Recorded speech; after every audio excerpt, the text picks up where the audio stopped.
Hello, and welcome to Golden Truths, an Umineko podcast, a podcast about Umineko, where we will discuss Ryukishi 07's visual novel, Umineko no Naku Koroni. I am Jennifer Booher, your host and witch of communication, joined by my regular cast of Annabelle Barsky. Hi, I'm Annabelle Barsky. I'm excited to talk about witches and murder. Isabelle Boyer. I'm Isabelle. Everyone calls me Izzy. I stream on Tuesdays. This isn't the time for plugs, but I'm still gonna say it. Okay, Gwendolyn Grace Hobson. Hi, you can just call me Grace. But I'm an artist and I'm a game designer and I'm furniture. I realize this is the CV corner. Hey. And last but certainly not least, Matthew Winter. I'm Matthew Winter, and drug-free is the way to be. God damn it. Why did you choose hugs, not drugs? So yeah, welcome everybody. This is, as I said, a podcast where we will talk about Umineko. Umineko, where do you begin with Umineko? A good place to start is, let's just say what's going on here.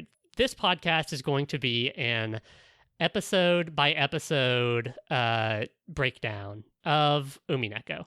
So we'll read an episode and then we'll cram into our virtual podcast studio together. We are not cramming into a real podcast studio. That is a very bad idea right now. Not to mention financially unviable. Yes, incredibly. And we're just going to talk it out, book club style. This is not a exhaustive academic reading of Umineko, nor is it like a detailed chapter by chapter plot recounting. This is us just kind of sitting around, shooting the shit, trying to, figure this whole thing out. Hey, Jen. It's gonna be great. Hey, Anna. Could you explain, the history of Umineko and when they cry and everything to me? Because I'm a visual novel bozo, who doesn't know anything. Yeah, well, there's a lot. Umineko is a visual novel created by 7th Expansion, a doujin circle headed up, or at least the kind of primary figurehead member, is one Ryukishi 07, who previously wrote Higurashi no Naku Koroni, which you may know. That more, I'm going to start over. Hey, Jen, what's a doujin circle?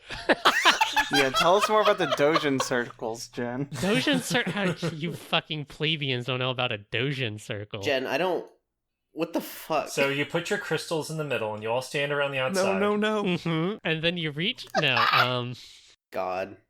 Good start. Yeah, it's great. No, Umineko is a sound novel released in the mid to late 2000s at Komiket, which is a very famous kind of Japanese doujin, or kind of indie is maybe in a somewhat equivalent term in America, convention.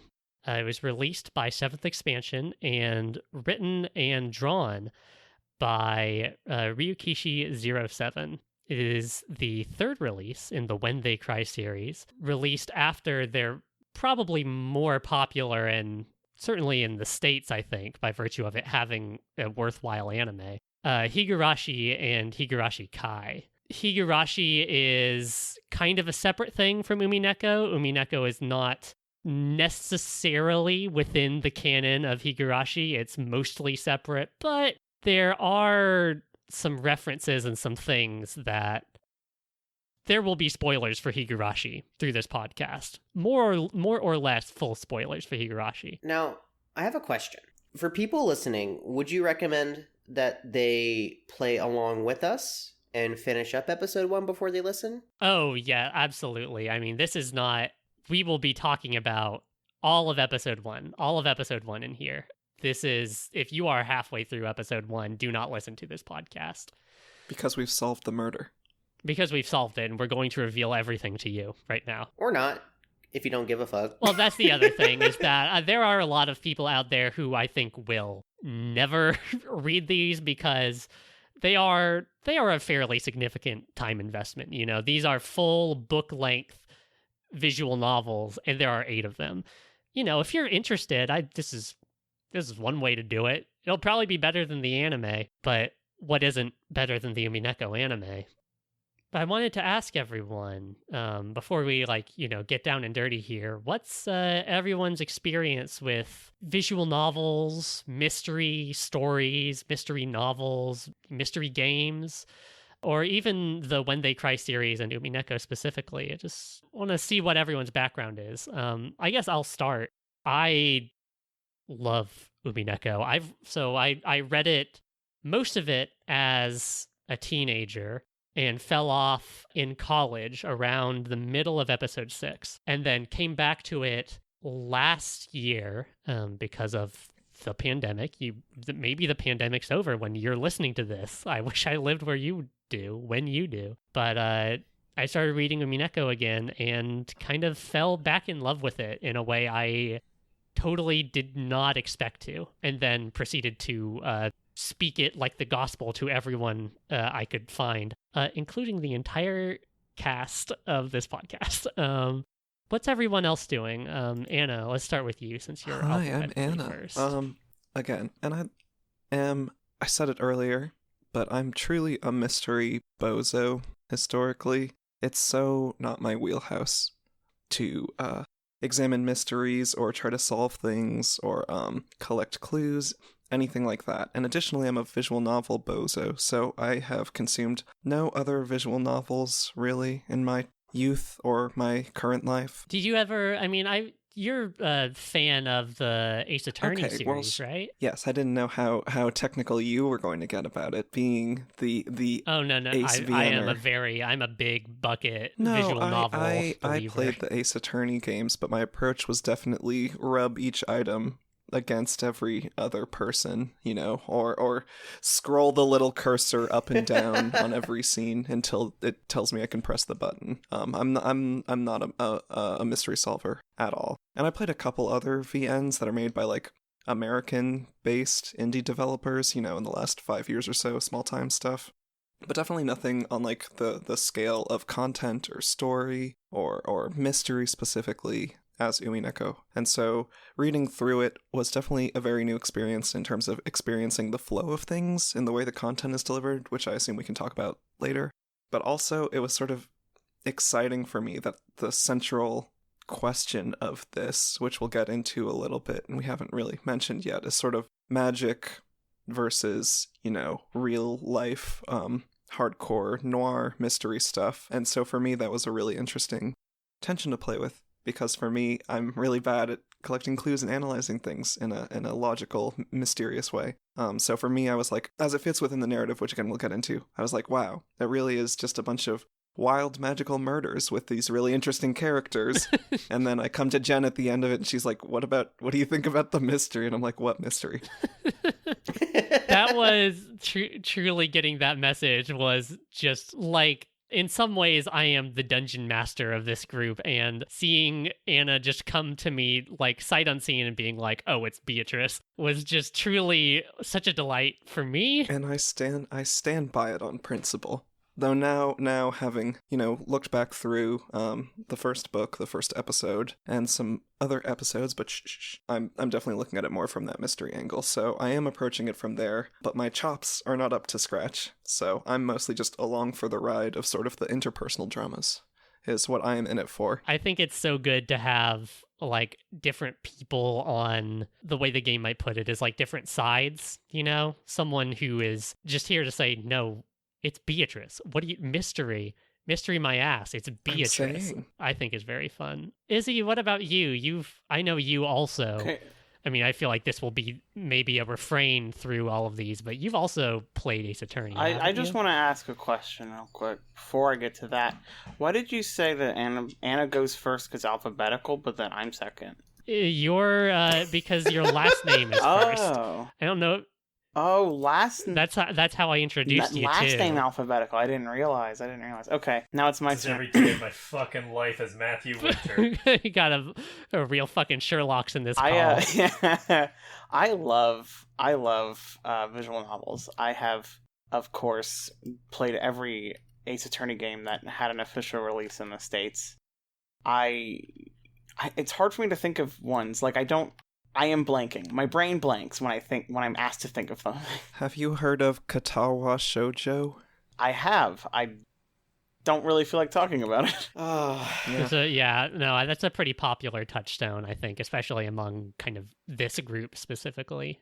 Our particular internet upbringing. I love mysteries, though. Like, I'm a real puzzle game kind of girl, you know? Like, my favorite games are usually indie puzzle games, and I love trying to solve mysteries. Like, one of my favorite games of all time, Return to the Obra Dinn, is just one big self-contained, like, mystery puzzle that you have to solve. Like, a lot of the problem I have with games like Ace Attorney is like what Anna said. Like, you can get by just by rubbing everything in everyone's face, and that's fine. Like, but I like being given the onus to I have to solve what's going on in order to reasonably finish the game, and that's kind of what the Obra Dinn is about, and also exploration and stuff. Like, I like mysteries. I don't read a lot of mystery novels because I don't have the attention span. But yeah, totally. Well, to what your point, what you were saying about Ace Attorney, that is technically also true for Obra Dinn too, isn't it? Because in Obra Dinn, I guess we should say, there's this boat full of dead people, and it washes up on shore, and then you have to go and figure out who each person is, how they died, and who killed them. And because of the mechanical nature of the game, that it is like a drop-down menu for all of that stuff, more or less, you could also brute force Obra Dinn. It would take a fucking long time. You could theoretically brute force it, but like in Ace Attorney, for the most part, everything that you have options to will be useful.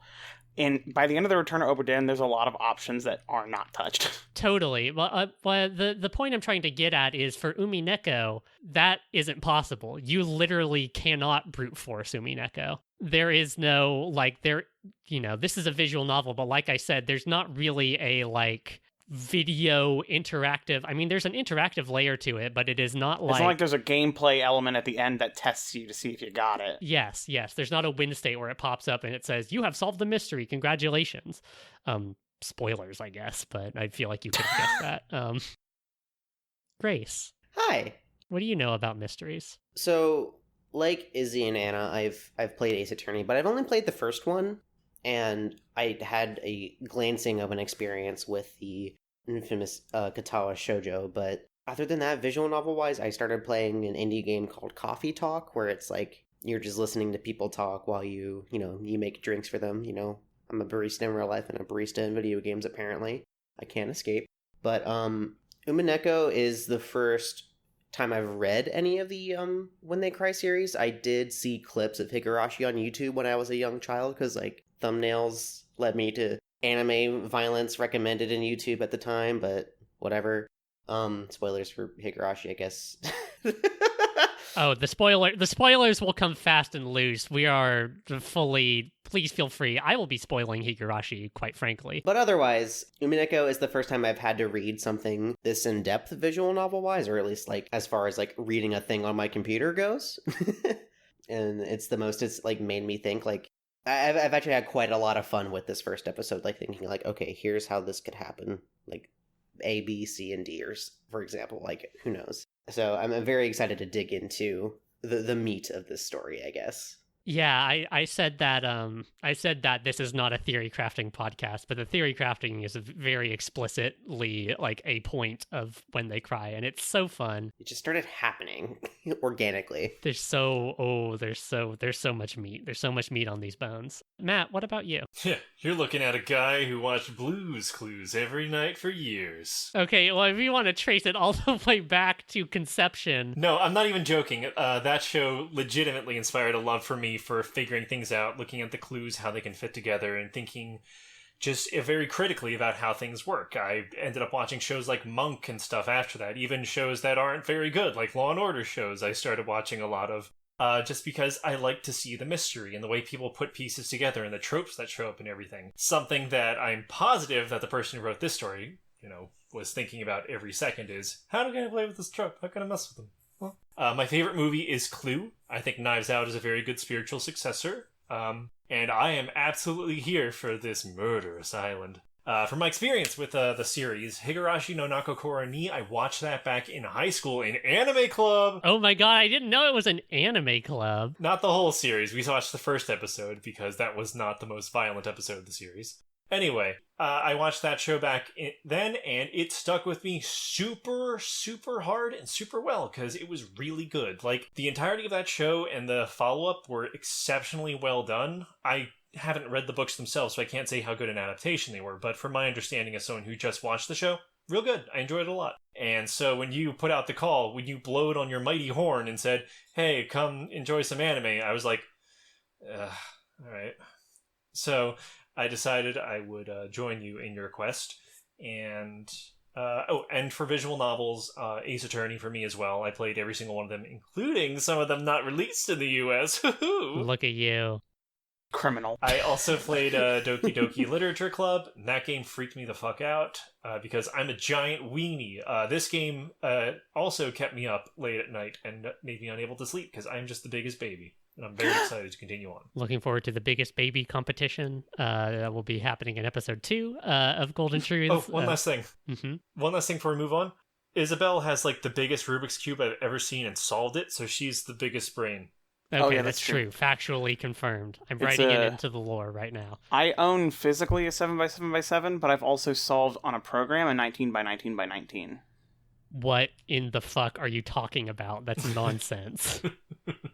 Oh, I remembered other visual novels I played. The Zero Escape series, amazing. Oh, fuck yeah. 999 Virtue's Last Reward, Zero Time Dilemma, amazing games, also mysteries. That game goes through great lengths to explain to you what's happening, but you're given a lot of time to figure it out. My other favorite mystery game is an exploration game. It's called Outer Wilds. It doesn't tell you how everything worked out. You have to figure that out yourself. Yeah, totally. I think Outer Wilds, yeah. Play it. Great It's like game. one of my favorite games. Awesome game. Ghost Trick's a good mystery game as well.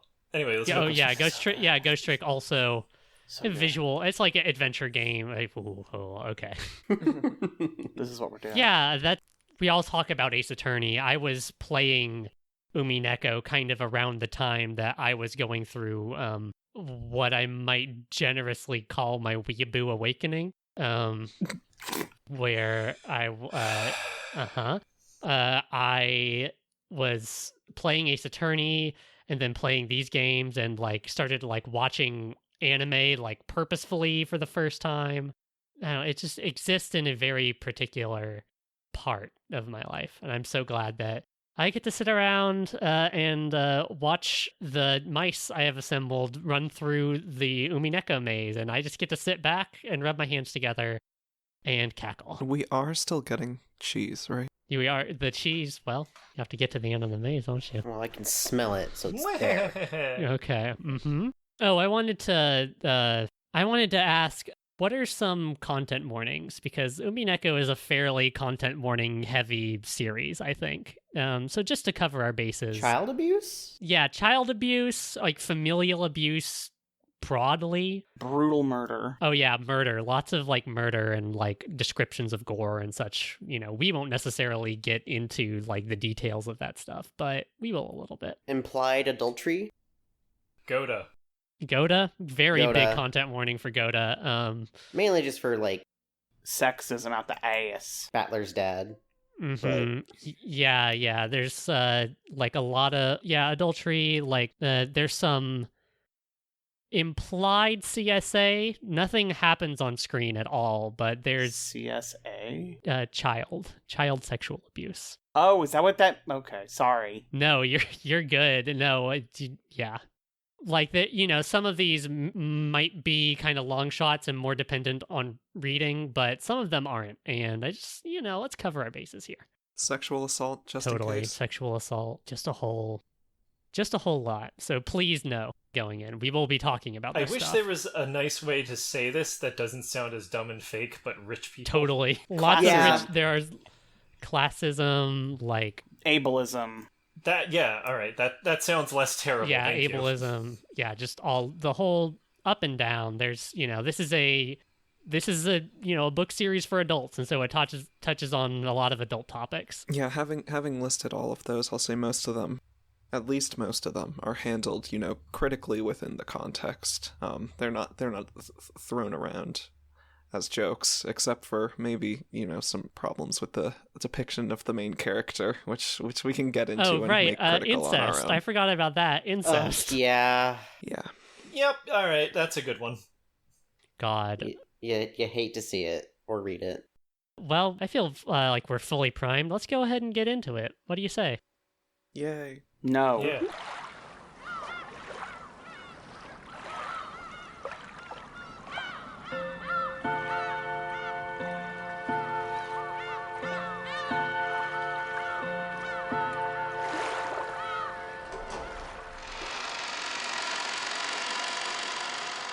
Legend of the Golden Witch, the first episode of Umineko no Nakukoro ni, was originally released on August 17th, 2007 at Comiket 72, and was released officially worldwide on July 8, 2016, as a part of the larger Umineko When They Cry question arcs release on Steam. Wait, it really wasn't released until 2016? Well, in English or whatever? But Chen, I thought officially? you played it as a teenager. Oh, ha ha ha. Listen here, children. There was a fan translation by a group called The Witch Hunt that started... Mhm. That rules. I don't know when it started. I was reading Umineko around the time that the anime started airing, because I remember watching the anime as it was airing, I think in full. So there were fan translations before then. I did not bother to track down when those specifically came out, but know that it was possible to read Umineko as far back as at least 2009, 2008 here in the States. The Witch Hunt group that did that fan translation went on to do the official translation Oh, hell yeah. for the official release, Oh. which I like quite a bit. Legend of the Golden Witch opens on... The opening narration is this, really, juicy, very lurid, description of this study where there's, occult imagery all over the wall and the thick smell of absinthe. And, the language is just very, what I might call sumptuous for this first bit, and we see Kinzo, who, this old man, very patriarch, grandfather of the Ushiramiya family, who is being served a drink by Genji, a servant of his, and is talking with Nanjo, his personal doctor. And Nanjo says, "Oh, Kinzo, you don't have very long left to live. You really should not drink." And Kinzo keeps drinking. And Nanjo says, well, you really should, write a will. And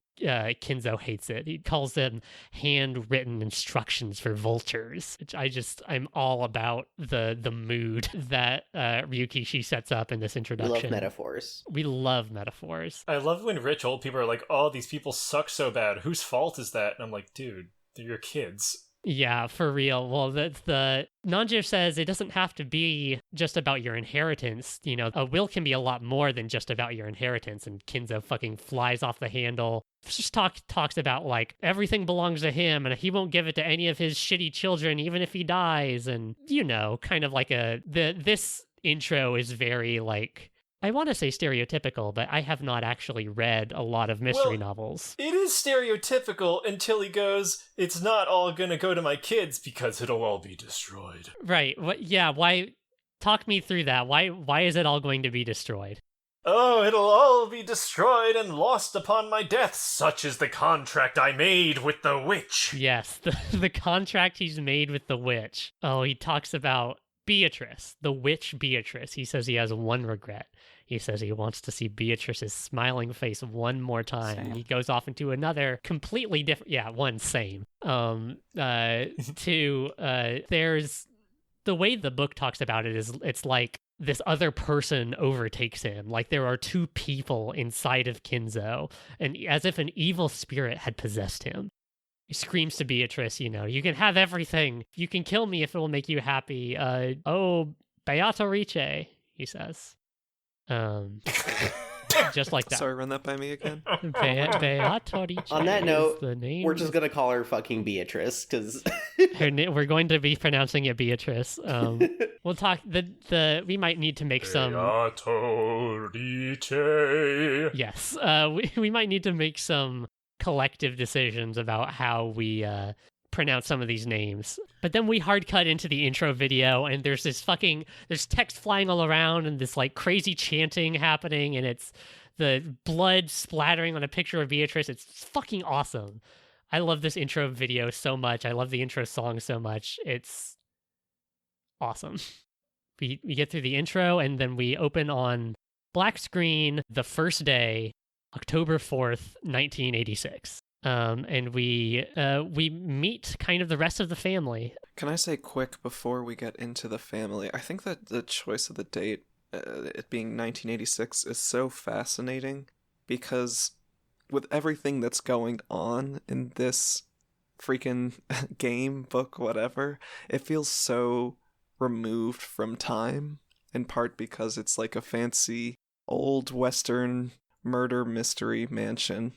So that puts it in a vague, range of 200 years or whatever. But I feel like the context of it being 1986 is so. I wonder why it's that specific, and I wonder if that becomes important, because to me it felt like it could have been many other times as well, and I wonder if that would have made a difference. I was gonna say on that note, the setting feels very contemporary in as far as things go, despite taking place in the 80s. Like I thought it was like maybe early to mid 90s at least. I mean, obviously it's like a 5 to 10 year difference, but the 80s, access to certain items came very quickly. 90s going onward, that I didn't even think about the date that this took place on. Like it just wasn't important to me, but it's a very interesting thing that Anna brought up, and now I have to think about it real hard. I think there are a few reasons it might be set in 86. One would just be like from a practical perspective, if The cell phone problem. Exactly, the cell phone problem. If people have cell phones,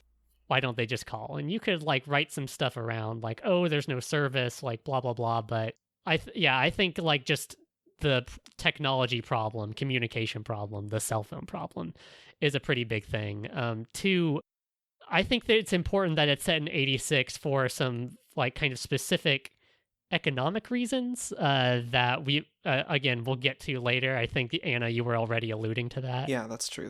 And third is that Ryukishi07, I do not know his exact age off the top of my head, but I would wager probably a kid of the 80s. Higurashi, of course, his previous works, was set in 1983. So it may just be a time period that holds a kind of particular significance to him. Ding ding, I have news to deliver. Ryukishio7 is 47 years old. Jesus, shut I'm up. dead serious. 47 years old. November 19th, 1973. Happy birthday. He would have been a teenager. Yeah, he would have been sort of battler aged, huh? Mm-hmm. Remember, God, Umineko comes out in 2007, so the 80s wave, as it were, is kind of, I mean, I guess I can't speak for Japan, but in America is certainly on the horizon. So there may be a little bit of that too. That's 10 minutes of discussion about the date I'm so sorry. screen. No, you're so right. It's juicy. We meet our protagonist here, our kind of principal guy, Battler Ushiramiya. He's tall. He's tall, fact. He's tall. His dad's a gamer. His dad is a gamer. That's a fact. His stepmom says his dad is always beating his meat when he's off screen. Yes, there's a lot of okay. That did happen. I feel all of Umineko in this virtual room we're all in right now. Battler, so yeah, he's tall. He's coming back to the Ushiramiya family after 6 years away for reasons, yet unspecified. He talks about maybe one of my single favorite lines of text from Umineko. He says, "My name is Ushiramiya Battler," but it's written in kanji, like even in the English release. It says, "My name is Ushiramiya Battler. Can you read it?" And the answer is, fuck no, dude. No, I cannot. It's so funny. but his name is literally the kanji for fight and then person, which that's why I have a note that says my name is Fight Person. That's but it's pronounced Battler, and so all the rest of his family is also like this. There's his cousin George, who is his older cousin, turning 23 this year. Battler is 18? I don't have his age. 18. Okay, 18. yes, 18.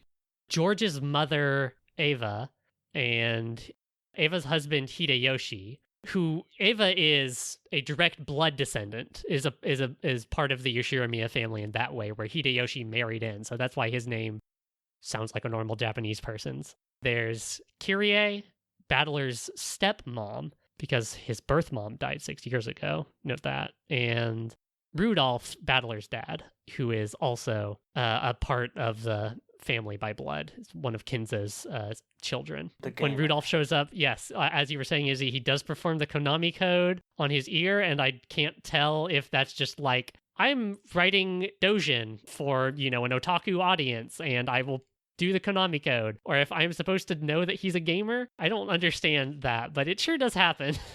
When was the Konami code invented? I'm going to do research. Konami code Contra. would definitely Contra. be Keep out. going.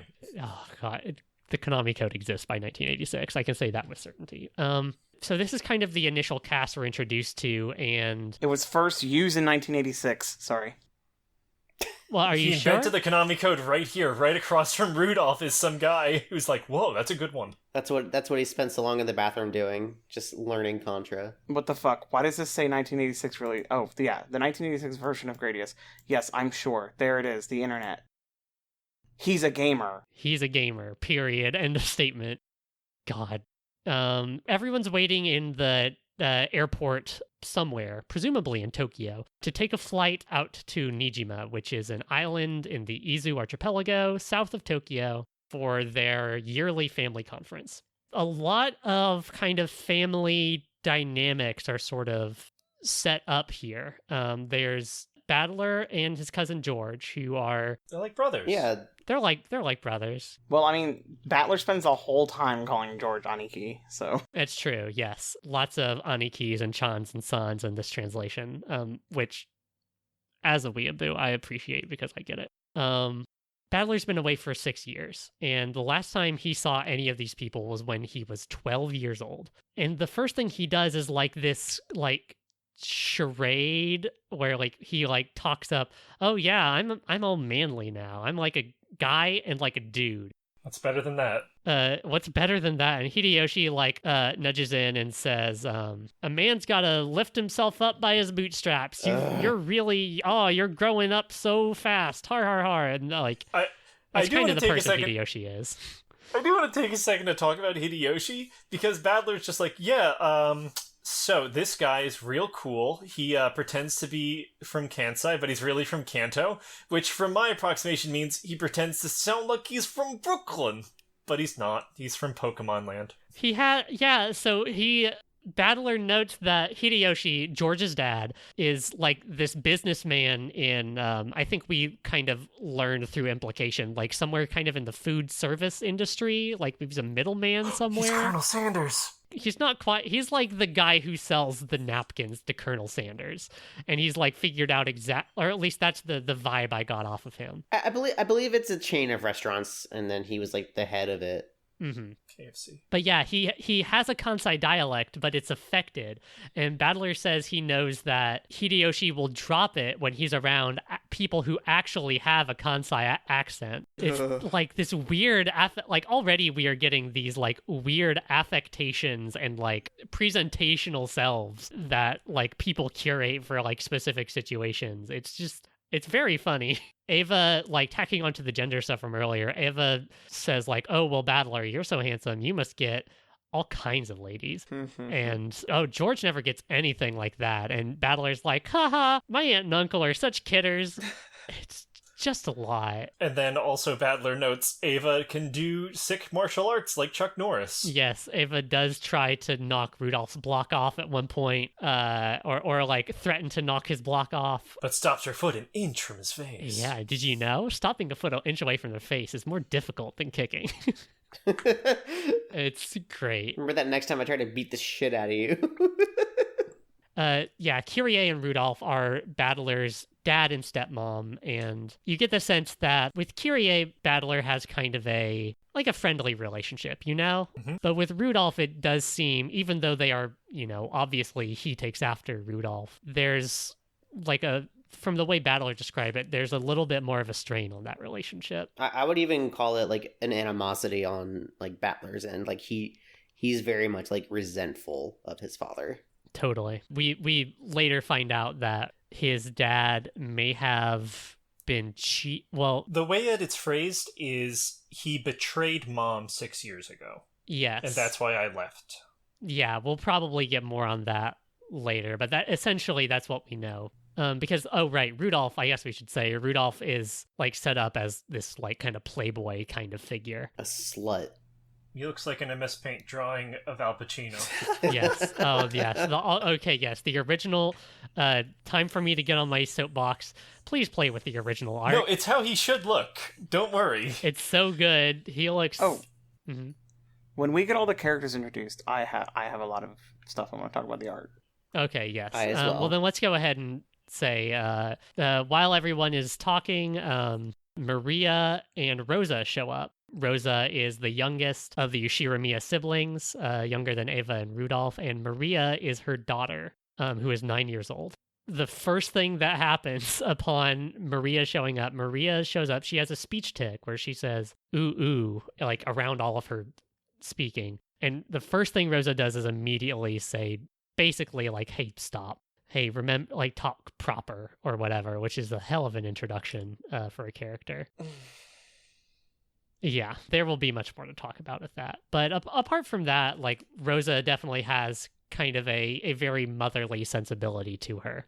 Even when she's, chiding Maria, it has the feeling of, Now, children. your mom telling you not to open the bag of chips in the grocery store, Like, knock it off. Exactly. Of course, that develops in a very particular way shortly. But when she's the vibe she has when she's introduced. So this group of people, they all get on the plane.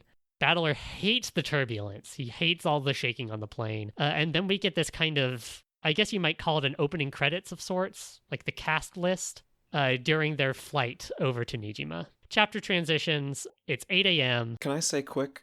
Yes, Anna. Very quickly, I just want to touch on, I feel like it's wild that Battler's we all have these weird Western names. My weird grandpa wanted it that way, I guess. He demanded it for his kids and for their kids too, haha. And then that's never touched on again.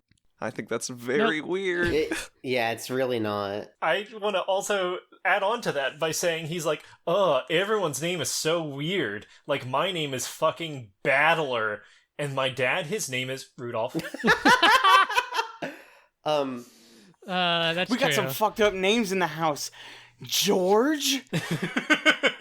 I do.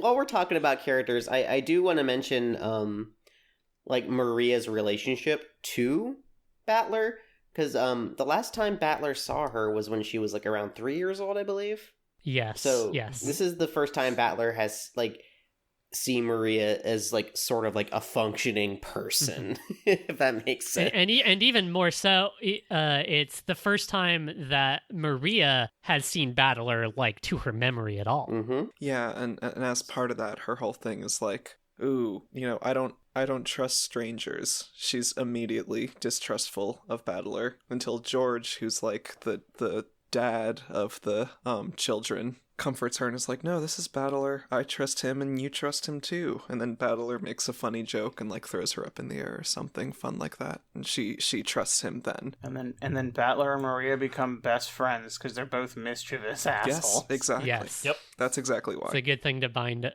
Speaking of mischievous assholes, 8 a.m., everyone is at a dock on Nijima for them to sail out to Rokkenjima, the island that they are all going to. And we meet there two more members of the cast. We meet Kumasawa, who is one of the servants for the Yoshiramiya family, and Jessica Yoshiramiya, who is the highest in rank cousin, the heir apparent to the headship of the Yoshirimiya family after her father.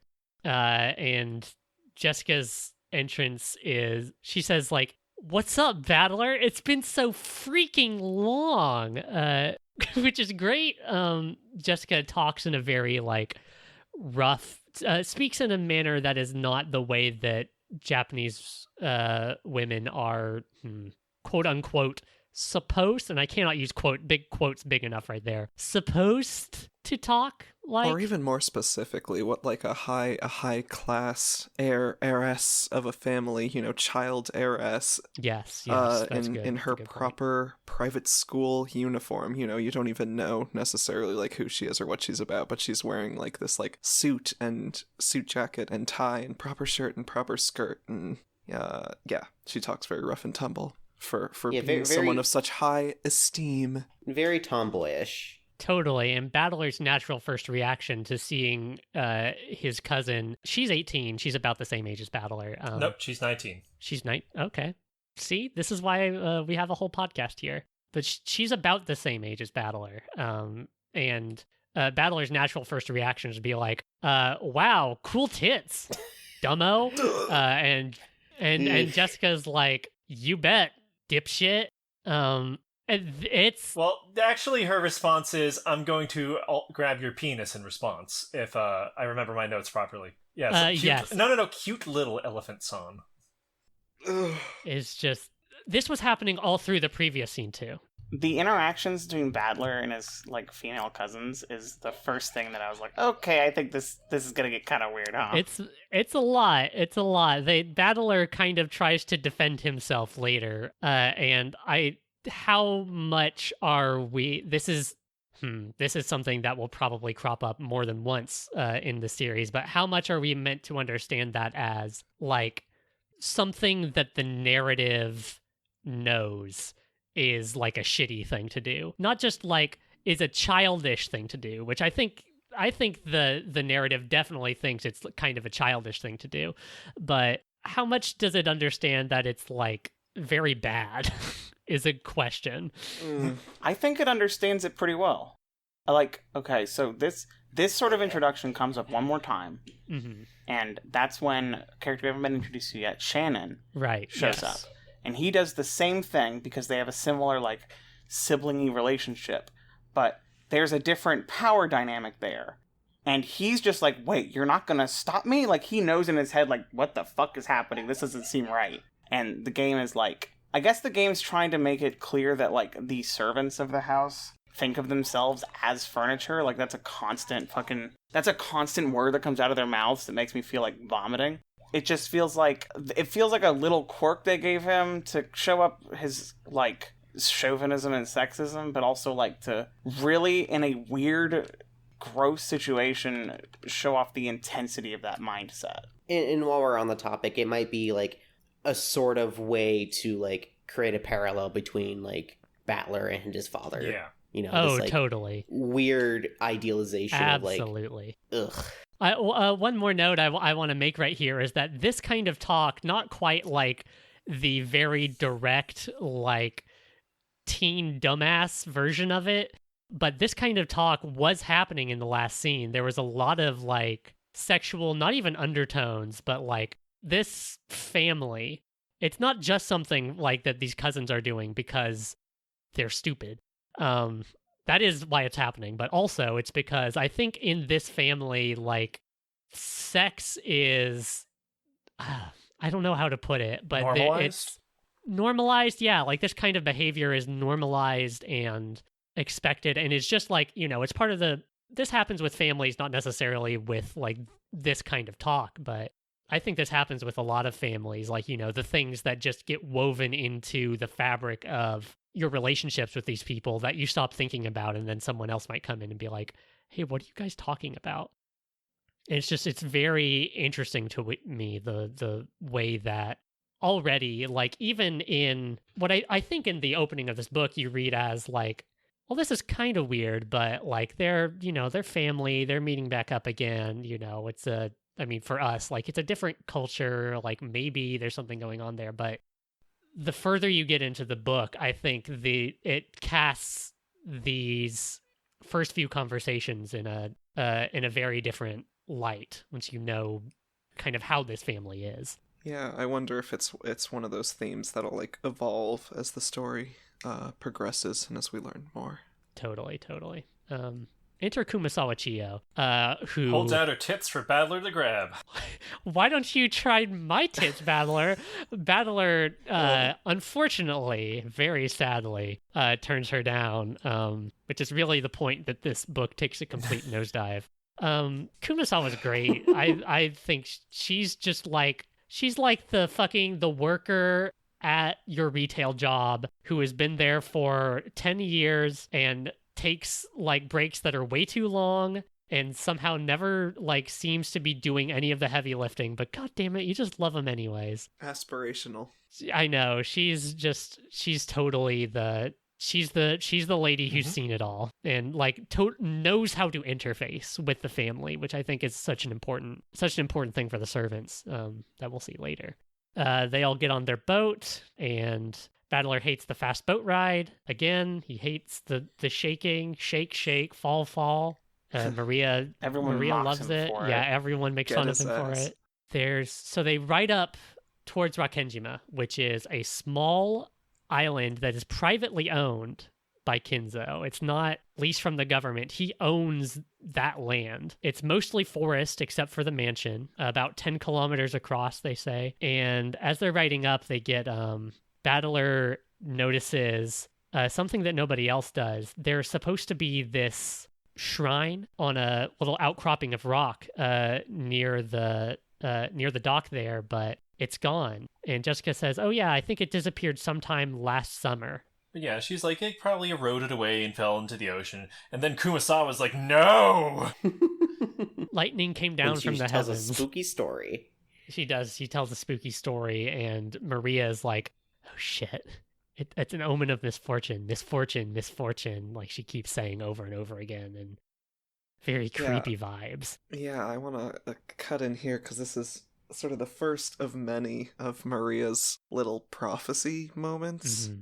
And I want to say how much I appreciate that character doing that. I feel like I said earlier, I was very much invested in the magic of the story as well. And everyone's trying to suss everything out. The relations, their interactions with each other, even before anything goes awry. And this is like the first moment where we're introduced to her, really sort of displaying some sort of supernatural connection. Whether it's real or not is totally up for debate. But her mother is sort of distressed by this and is like, quiet down, it's nothing. And it's not a big moment, but it is the first in a series. And I feel like it really sets the stage for her and sets the stage for Battler being sort of a little more observant than everyone else too. So I feel like those are all fun things that happen on the boat. On that note, yeah, they are definitely more the more observant of the characters. Mm-hmm. Yeah, totally. At the same time, like, you get the clouds are gathering overhead because there's a typhoon. I guess we should mention there's been like weather reports in the airport that there's a typhoon that's coming in. No big deal. Yeah, no big deal. Oh, typhoon on a secluded island with a western mansion on it where a bunch of people are coming to talk about an inheritance. Pshaw. So they arrive at the island, finally, and we greet character number one. Hold on, before we reach that mountain of a man, I want to point out that Kumasawa does pull her mask off a little bit and Kumasawa reveals herself to be a 7-foot-tall Russian man who has the philosopher's legacy. Named Volgan, because she says Kuwabara. No, she does say, just like Volgan say. I forgot. That's why. She does say Kuwabara. Yeah, the moment she said Kuwabara, I sent that picture, and you were like, "Oh yeah, that's true," and I was like, "Oh, you understand that she said Kuwabara, huh?" I did understand that she said Kuwabara is an old Japanese, like a very old Japanese idiom, basically about like lightning striking or something that is also associated with a character from Metal Gear Solid 3 named Vulcan, who's a major antagonist who also has lightning powers. So, oh my god, thank you for explaining that. Y'all have been making that joke for the past hour and a half. I've been sitting here like an asshole. No, listen, keep everyone I'm on right the there inside. with you. I did not know what was happening. What this means is that Kumasawa secretly has lightning powers. Oh, shit. So, from that very dumb tangent, let's go over to everyone's favorite. They arrive on the island, and wouldn't you know it, Goda, another servant for the Ishiramiya family, is there to greet them. Goda is like, I wouldn't call him a slime ball per se, but he's certainly, how would everyone else... What words? He's a What's in a brute and name? a coward. Somehow This guy's a fucking asshole. Shithead. He is the kind of person who will drown someone else to keep his head above water without a second thought. I hate him. The dude's like 7 feet tall, and this little twink drops a huge bag of manure on the ground. He's like, pick it up. We have not gotten to the twink yet. Please hold the twink for yet a moment longer. Hold that Twinkie. I mean, it definitely... So in the context of, like, the opening scene of this is 3 old rich dudes in a room of their mansion, and one of them's a servant or whatever, and one is a personal doctor, aka a more different servant. I definitely got the feeling meeting Goda that, like, this was like the Igor character, sort of, in the sense of really? like this was just the vibe I got. So you asked for the vibe. It's like this is the giant muscle man who smiles gently at everyone and gives off an air of Oh, he's the dread patsy. at all times. He does have a very patsy-ish vibe to him, absolutely. Yeah. He's like they said he was hired like 2 years ago. I think that makes him, as far as we know, the newest servant Yes. on the island. Yeah, that's it. And he fucking sucks. In the retail metaphor that we're working with, he's the guy who takes all the breaks, but he's new there and he hasn't earned that right yet, and he keeps constantly pushing his work onto you, and like at least Kumasawa fucking like is cool about it. Goda's just a fucking schmuck. He is like destined for middle management is the vibe I get off of Goda. He sucks. So he shows up, he takes everyone up from the docks. Oh, they noticed, because it's the title, Battler notices that the seagulls, which are usually crying when they get to Rokkenjima for their conference, are not. And he's like, where are the seagulls? And they're like, oh, they're probably hiding from the storm. And they're like, damn, I really wanted to hear those seagulls, which comes back later, as all things do. And so they go up to the rose garden, which is like immaculately maintained. Or is it? Very rich people vibes. Or is it? Because Maria finds one little rose, and she wants to, she feels bad about it. So George, summoning every bit of dad in him, ties a used candy wrapper around it so they can come back and look for it later and, water it or something. So, I actually had something I wanted to bring up here, if that's all right. Yeah, please. I wondered at this point, because everyone seemed so happy with the garden, and I think there were references to it being something that made the adults think of their childhood, with it being a garden of some importance to them. But I was wondering if maybe this is why the family conference is held in this month, in such a dangerous month as typhoon season, is just because this is when the garden would be in bloom, the rose garden would be showing properly. And that's just a thought that I have. Maybe.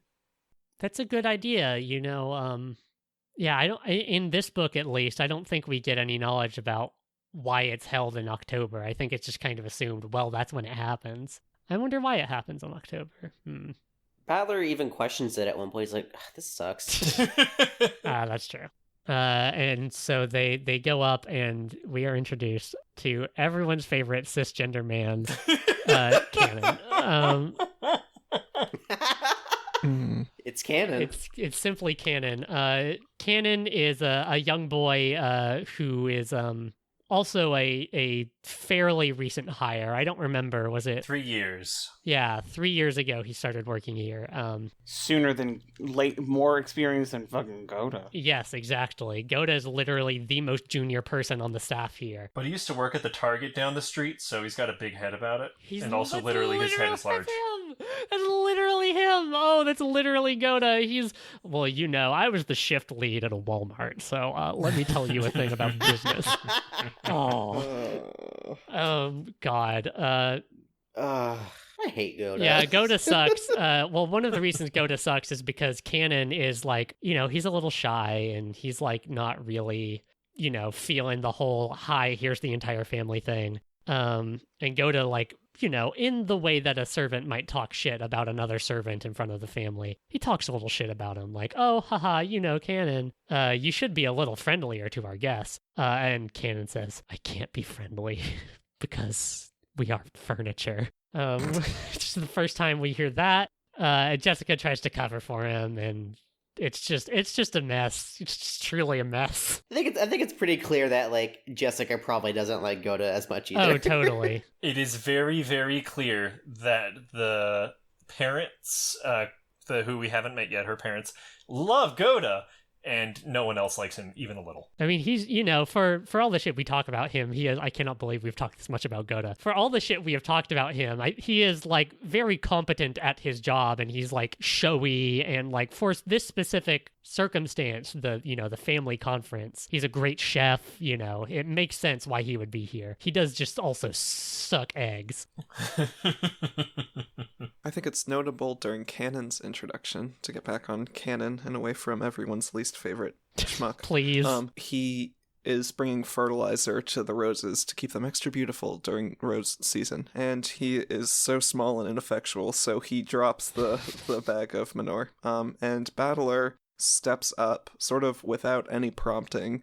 He outwardly postures it as like, look how manly and strong I am. I can help you out, Totally, that's totally the read I got on that. Is how he postures about it, but still, like, selflessly, without any prompting, he chooses to go over and helps pick it up. So you get the impression that Battler might also be a rich son of a bunch of rich assholes, but he sort of thinks of the little guy, TM.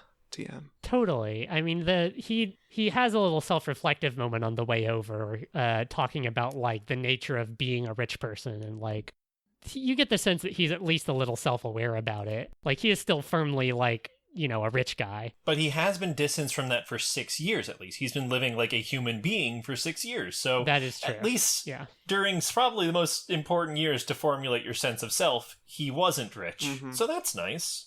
Yes, he was living with his birth mother's parents. Yeah, so his maternal grandparents. And then they both died. That's why he came back. Like one right after the other, too. It's rough. Poor Battler. Yeah, so now he gets to be here during all this. We do get this little perspective shift, which it feels important to note because Battler, almost everything in this book is through Battler's eyes, and except for a few scenes here and there, which are actually from a third-person narrator.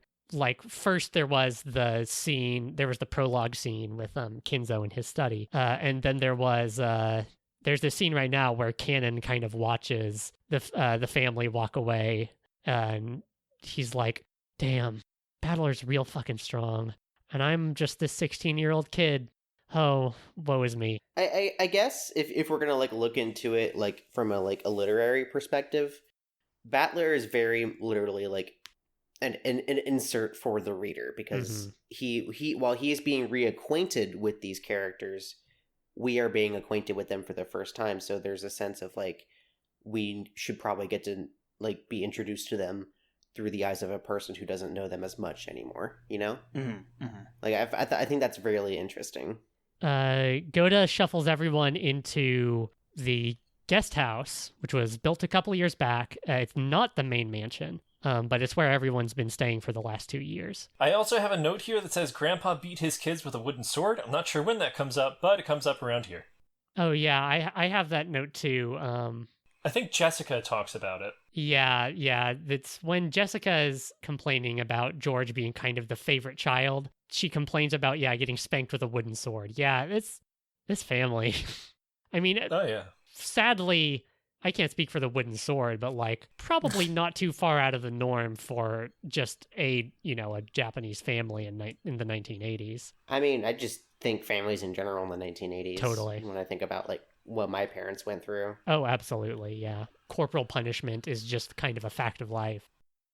they're all in the guest house. The cousins stay in the guest house, I think, while the adults go over to the mansion to, do adult stuff. And we cut over to the mansion to see Natsui and Kraus, who are Jessica's mom and dad, kind of hosting all the rest of the adults while waiting to see if Kinzo's going to come down from his study, which he has not for quite some time. I do want to, this is sort of the part where we start to see, a lot of tension between, the siblings of Kinzo, of Kinzo's kids, essentially. They have these very weird dynamics with each other that, I don't think normal siblings should have. How do you mean? They tend to, watch their guard around Kraus specifically. It's mentioned that he was very much, the big bully brother, because he is the oldest. So he had this weird power dynamic with Rudolf, Eva, and Rosa. Sorry, I don't remember Rosa very well. But I don't know. She might have the least amount of lines as far as. Well, she is, spoilers, one of the first ones who gets offed. People die. I know people die in this. What? But no, you're right. I think there is definitely a sense that. This comes back later when we literally see everyone's status at the dinner table, but that the Yoshiramiya family is very firmly patriarchal. And so an oldest brother would hold a lot of power just in that relationship, especially when that oldest brother is kind of the acting head of the family, because Kinzo is, more or less MIA. He's running he's locked up in his study for all of time. Who have we not met yet? I think the only person we haven't talked about is Shannon. And we haven't properly met Genji or Nanjo. Let's just go ahead and talk about them here. Shannon is another young servant along with Cannon that works at the servant household. Yeah, she is Cannon's sibling, sort of. Kind of.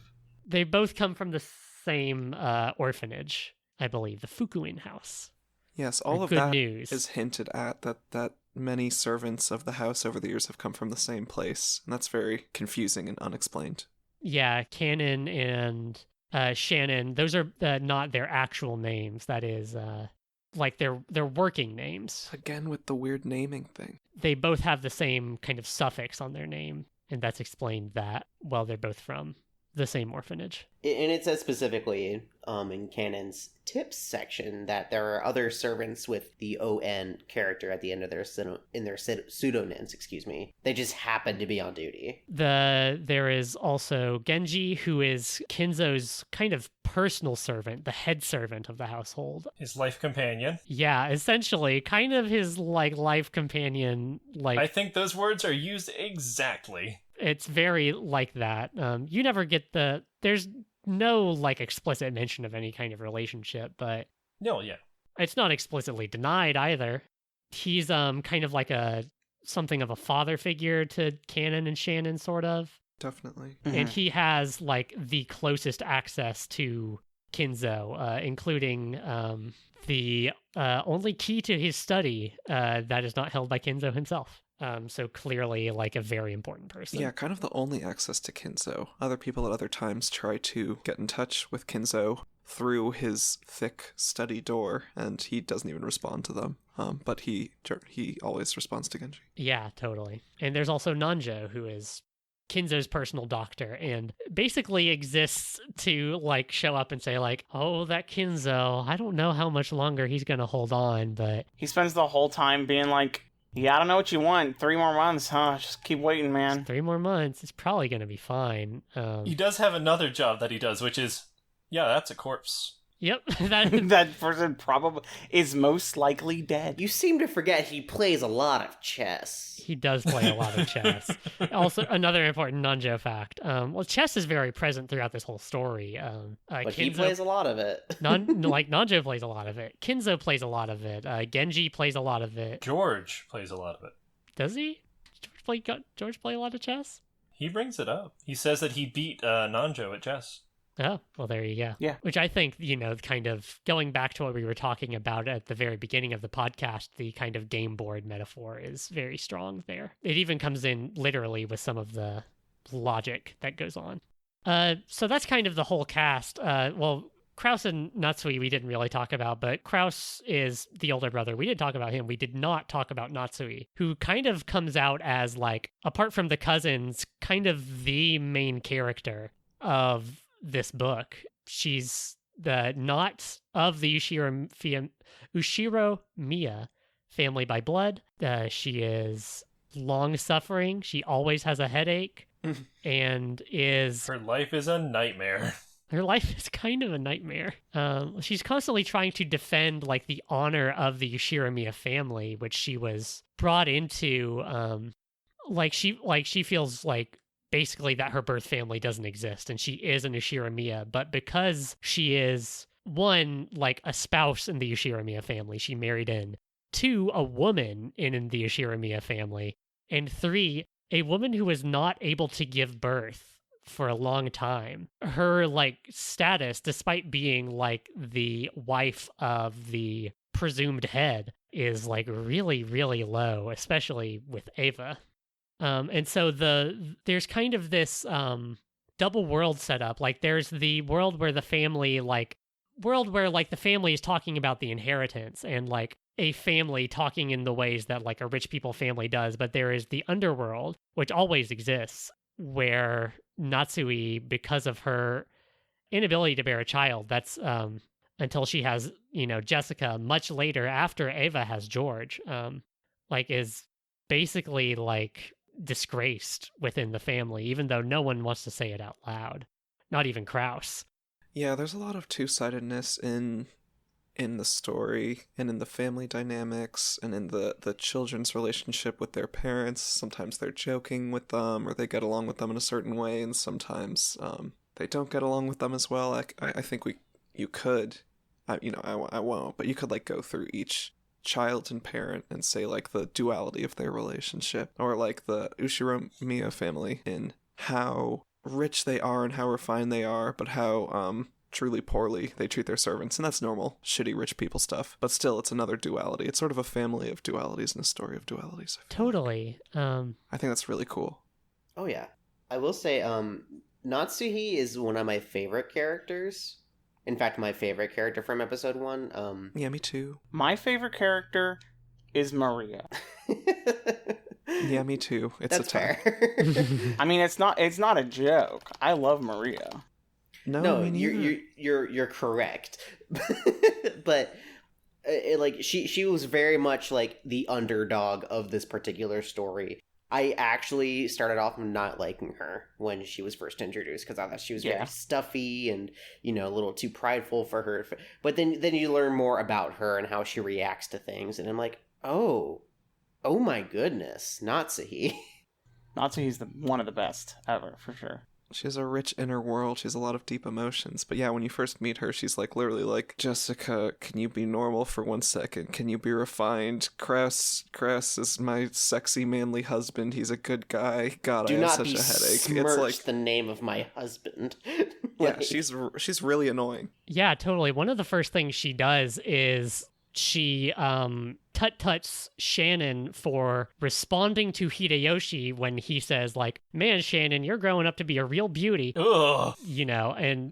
But Natsui gets, and Shannon says, oh, thank you, sir, like a servant would. And Natsui gets mad at Shannon for responding, not at Hideyoshi for instigating. And then Ava comes in and, like, uses that as an in to launch another, like, very coded barb at Natsui about how long they've been waiting for the tea, because if, the status of the servants is kind of a reflection on the status of the lady of the house, because she's in charge of that stuff. And those two are really just going at it all the time, huh? Those two are going. The Ava Natsu is incredible in this one.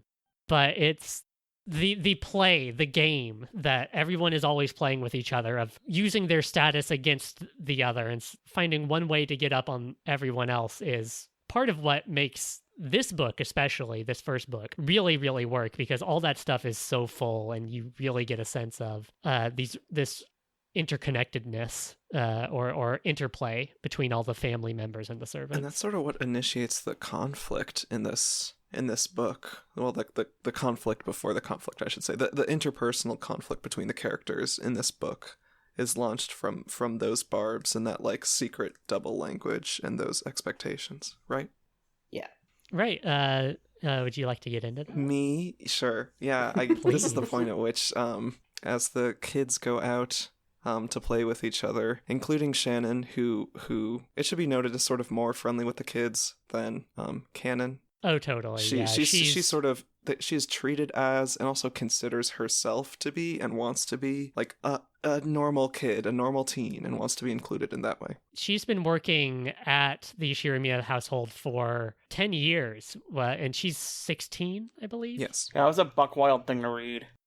I was just like, she's been working there since she know. was 6. What the fuck did you have her do? Hey, look, you got to do something with those kids in the orphanage. I wonder. Jesus. I do wonder about Shannon, but she's not distressed at this point. I did not know she was that young. Ugh. Oh, yes. Well, we will get to it. There's a lot to be said there. But on the topic of the parents, she's out having fun right now. We don't have to worry about her. She gets to be a person for a young 20 minutes. But while they are all out on the beach having fun, the parents get into sort of the meat and potatoes of what they have truly gathered for and what the purpose of these family reunions is. It's not a fun family trip. It's a horrible family trip where the adults get to argue about money and especially the inheritance. And in this instance, it's about like, well, Kinzo's really on his last legs finally. He's really finally going to die. We don't know the status of his will, so we don't know who is inheriting what. Kraus, the oldest of the brothers and the siblings, as we've said, is about to inherit all of this wealth theoretically by default, and all of the siblings want a slice of that pie.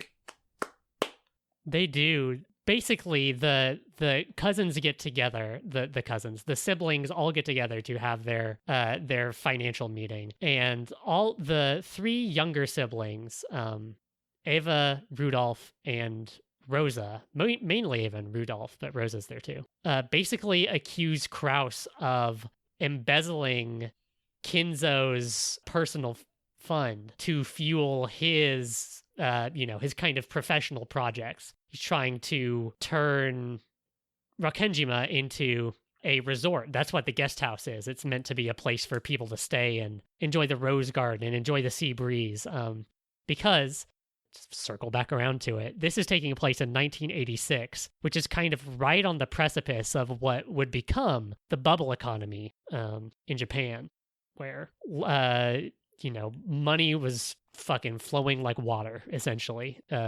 Time of good feelings and good prices, and then it popped. But this is like right before it happens. So Kraus has like seen that it's going to happen, but he saw it too soon, and he put all of his investments in too soon, and now all of his investors are looking for that return, but he doesn't have it because the boom hasn't hit yet. And so the siblings all say that Kraus has been funneling funds from Kinzo's personal stash into these investors to make it cool, unless Kraus has found Kinzo's hidden gold.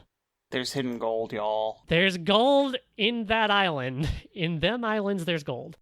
At the same time this is happening, the kids are in front of this giant portrait of Beatrice, of this very refined looking lady who we find out is Beatrice. And there's To interrupt for just a small split second for a dumb note that I have here. Please. Battler of all fucking people goes, oh yeah, that's an elegant name, Beatrice. That name you're okay with, huh, Battler? Not any of the other weird Western names. No. Fucking dude. Oh, God. He's just like that.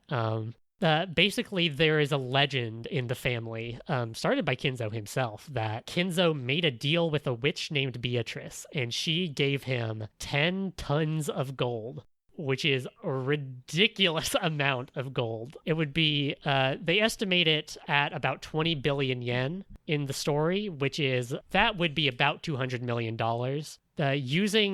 I went and did some math myself. 10 tons of gold today, if you just had 10 tons of gold and you wanted to say, make this money, would be $600 million, which is a ridiculous. That's only a fraction of Jeff Bezos' money. That's the thing, is that we do live in a world of billionaires, and nearly trillionaires. So it can get kind of lost how much fucking money $600 million is, but that is still a very sizable amount of money. Yeah, and the whole myth is that he was just some random fucking nobody, kind of, or they had been of modest wealth, the family or something at one point, but then he made his fortune through the gold of the witch. It's even more fascinating than just that, because it's not that he, spent the gold bars or anything. He kept it, showed the gold bars to people, and said, I got a shitload more. And totally. that's my collateral. Literally. So I'm never going to spend a single penny of this gold, this gift He from the did not witch. show gold bars. He took one gold bar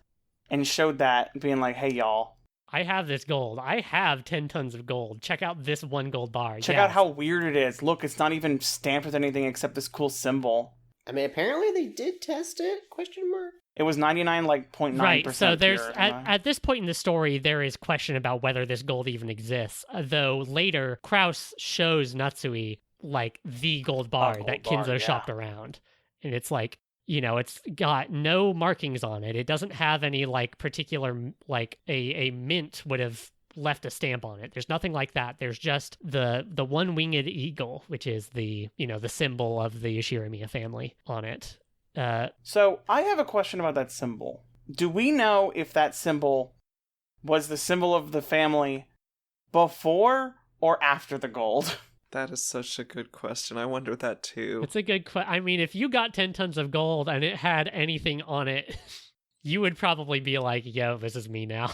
Because a lot of people are like, that's the Urish, or that's the family thing. That's the family symbol. And all I'm thinking is, that might be the Beatrice symbol. That's Maybe. what I was about to ask, because I also have a feeling that that's what it is. I mean, well, in her portrait there, Beatrice does have a lot of fine detailing on her dress that is kind of similar to the one-winged eagle, but it's it's not actually, she's not actually wearing it like some of the people in the family and among the servants are.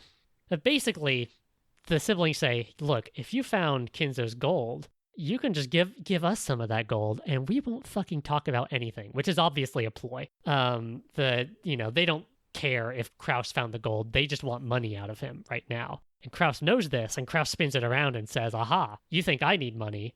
I know you need money. And every person in the family, more or less, has some problem. Hideyoshi needs to buy back a bunch of stock in his company. Rudolf needs to settle a court case in America. Rosa co-signed on a bad loan or something. That one's a little less clear, but basically, and the book goes out of its way to say this, that basically everyone, more than anything else, they want a lot of money right now.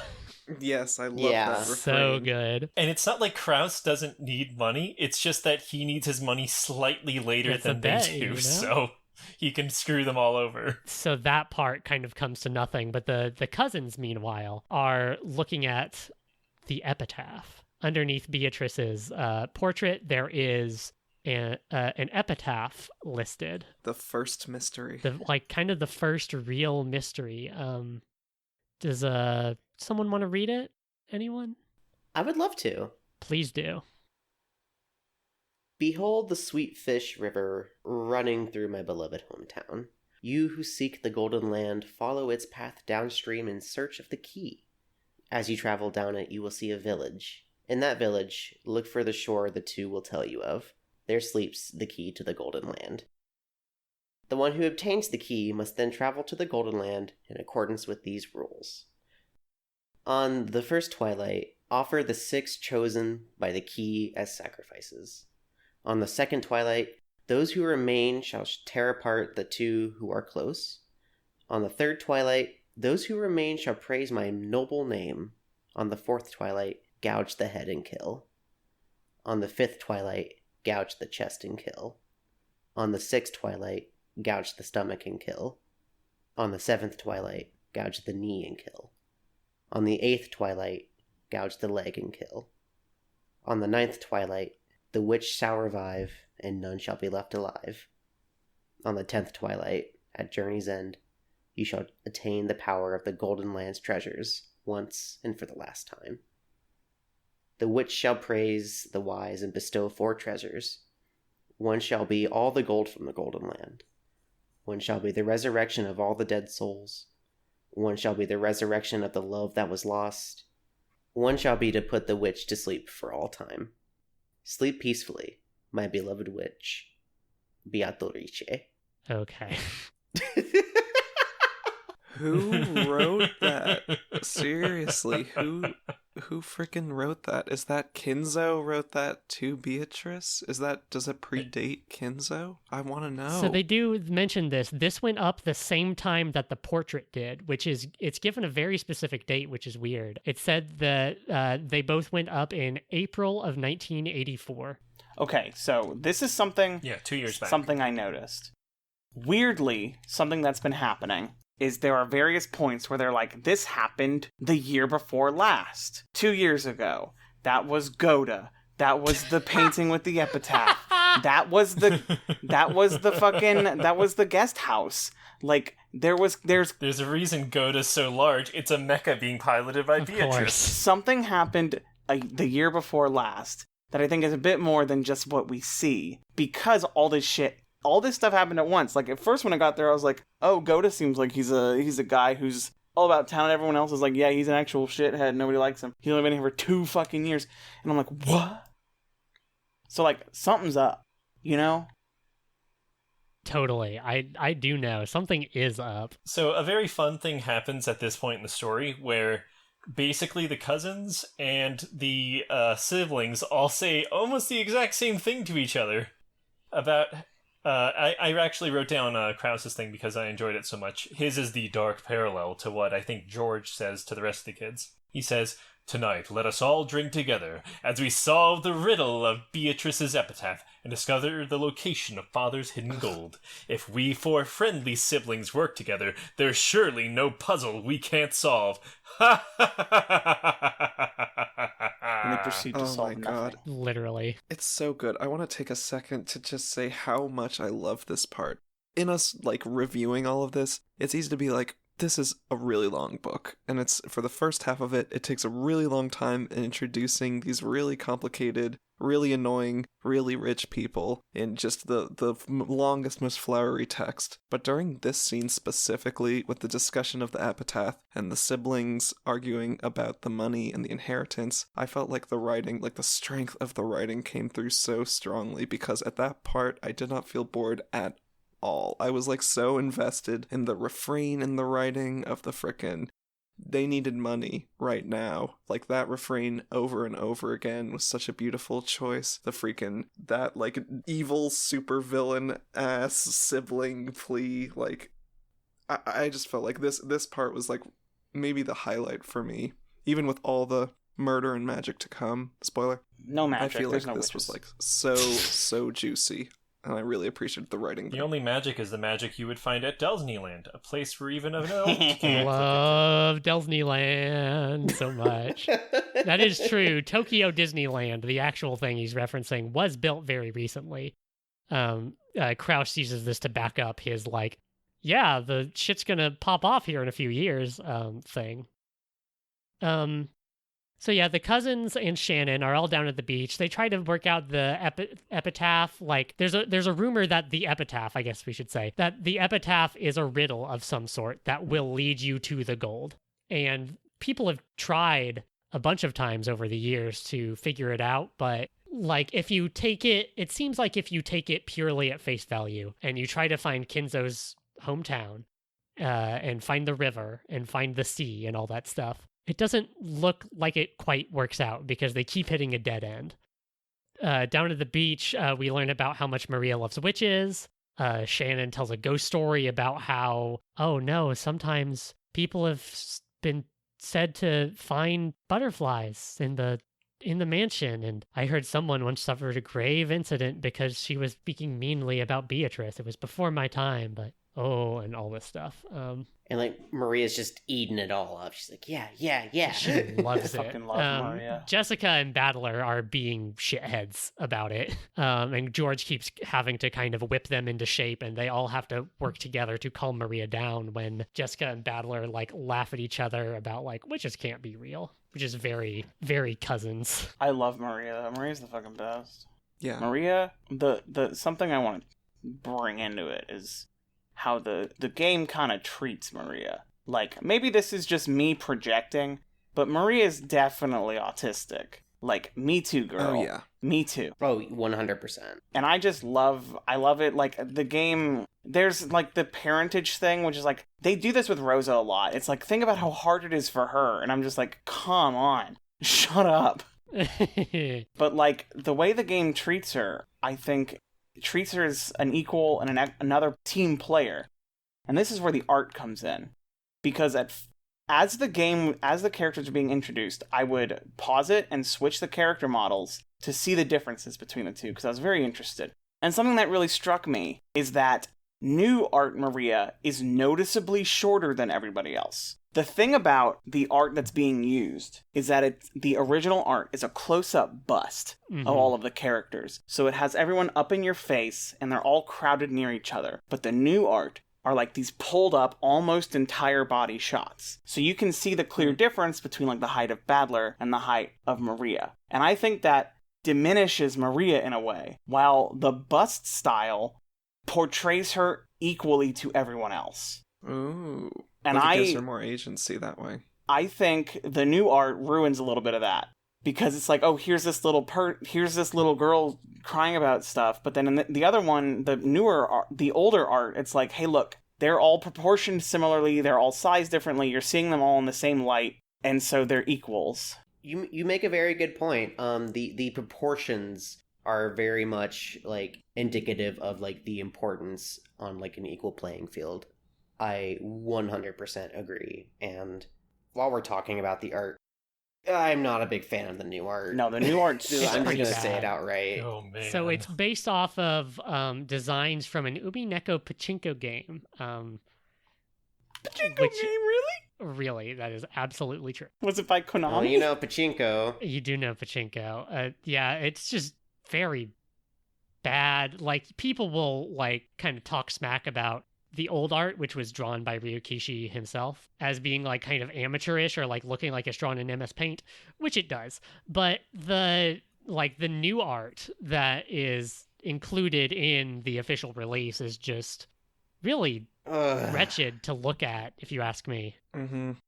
It does not capture the emotions nearly as well as Totally. the old art. Like, say what you will about anything, but like, it's the exact same deal as Tails Gets Trolled, where sure, it's not the most well-drawn shit in the universe, but the expression, There's so holy much shit. meaning in High Shovel that will never be contained. That could not be contained in a more proficient drawing of it. More like technically So proficient. let me flex my 4 years of art degree. The character like expressions and the overall feeling of the character illustrations along with the text are extremely, and I think everyone can agree here, extremely heightened by the fact that they are also drawn by the author. Mhm. So they are used at very key moments with the express purpose of the author's intent. Totally.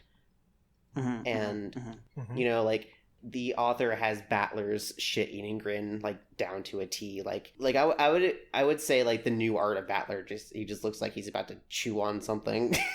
Like... Well, maybe he's That's hungry. actually an excellent point. My wife is an amazing author and everything. She is not an artist by trade or anything, but some days she just gets... there's no other real word for it, but she just gets possessed with the desire to bring a scene from her story to life. And it's not, again, the most technically proficient drawing in the world, but you can feel that this is exactly the way these characters' faces are supposed to look in that moment, because that's what she's focusing on. So, yeah. I love the original Ryukishi art. I am a total simp stan, whatever S word you want to use.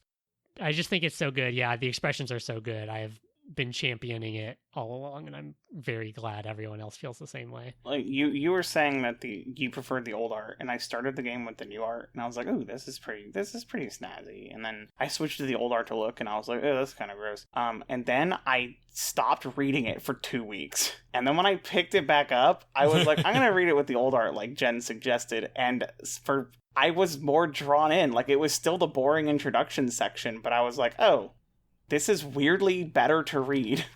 They just so just fun. feel so much more alive. Totally. With the old Can I art. talk about one quick thing in character design? Yeah. Yeah, sure. So, obviously, there's a chess metaphor going on through this whole game. And it just dawned on me while we were talking about everyone here that there's one character who is actively wearing a crown throughout the entire game. And that is Maria. The best character. Mm-hmm. Yeah. So is she the queen or the king? I don't know. You've beaten the game. Why are you asking me? Anyway, Well, it is designed more. It is designed more like a chess king to be a narc, to be a bozo. Chessmaster Anna? Sorry? Is this real? Yes, yeah, I know everything, like how to move a pawn Holy forward. shit. Yeah, no, but it's to signify that Maria's the best character. That's all there is to it. We'll see. Well, Izzy, what you were saying about Maria being autistic, I think that's so... I think you're so incredibly right. And I want to, like, did Ryukishi intend that reading when he wrote it? Like, was he literally trying to write an autistic child when he was writing Maria? That's, is a question that some people might ask. And I want to say that whether or not he was, like, even if you think that he wasn't, I think that it's kind of, if you ask me, it's kind of impossible to not read that into Maria. Just like the way that she walks, the way she is treated by other people, like Her little tics, her obsessions, like, I feel that, buddy. Mm-hmm. I feel that. Mm-hmm. Mm-hmm. Special interest. yeah, like the position that she occupies, whether intentionally written as like specifically autistic, is certainly like some sort of maybe what we might call neuroatypical child, or a child that doesn't fit in. Just I think that's such an astute reading of her character, and I just wanted to draw more attention to that, and to people who might say, "Oh, well, that's not exactly what Ryukishi meant." When I should say that Ryukishi worked in child services, I think for like almost a decade, or around a decade, before writing Higurashi, his first kind of breakout work. So this is not like, he's not stupid about kids. He knows how kids get mistreated, and he knows what kind of kids tend to get mistreated. Yeah, his whole I mean, I haven't even read it, but his whole book before Umineko was about traumatized kids. Like, and even in sort of the interactions between Rosa and Maria, which are sort of limited in this one, but even in a little bit of just what she says in this book, where she's like, you shouldn't be saying this now. You're at that age. You should have like developed beyond this point, or like, this is why you don't get along with other kids. Is like the sort of thing that the sort of refrain that comes up with her. It almost is explicit, who knows if it was meant to be autism, like the diagnosis specifically, but as someone else who is in that world, I mean, I felt a kinship too, and I definitely thought of it as being explicitly coded in there as some sort of intense neurodivergence developmentally. I just wanted to note that to kind of ward off, and like, there's some people out there like, well, that's not the author's intention. Like, well, one, I think it was, and two, whether or not this was his specific intention, like, we are readers in our particular... Art's a conversation. Yeah, art is a conversation, and this is us talking back, and yes, all to my eye, that is, Maria is unmistakable as an autistic child.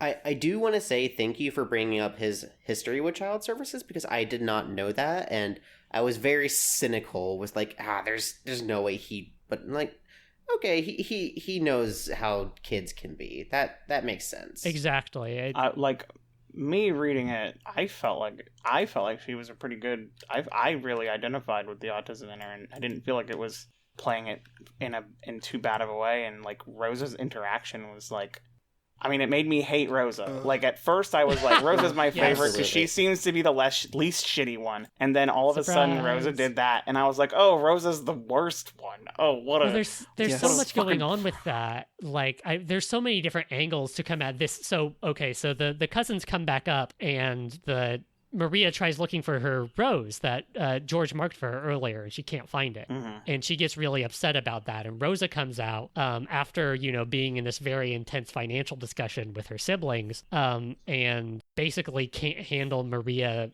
throwing a tantrum right now. And she fucking hits her. She fucking hits Maria like multiple times. And Battler tries to step in, but then George says, no, Battler, we can't really, sometimes kids, it's just a matter between parents and Rosa goes off on Battler. It's like, you don't know it's my child. I don't know how to raise my child. Are you going to just let her get bullied by, and it's this whole fucking thing. It's like, it's gruesome. It's a total turning point in the narrative where there's been like, the undertones, the siblings like talking at each other and like kind of the grossness starting to seep up. And then it comes out and, forgive me, but like literally hits you in the face with it. It's brutal. It's so brutal. So yeah, there are so many different things to talk about with this scene. But one thing I wanted to talk about pertaining to our previous discussion is the way that I think the book has some amount of,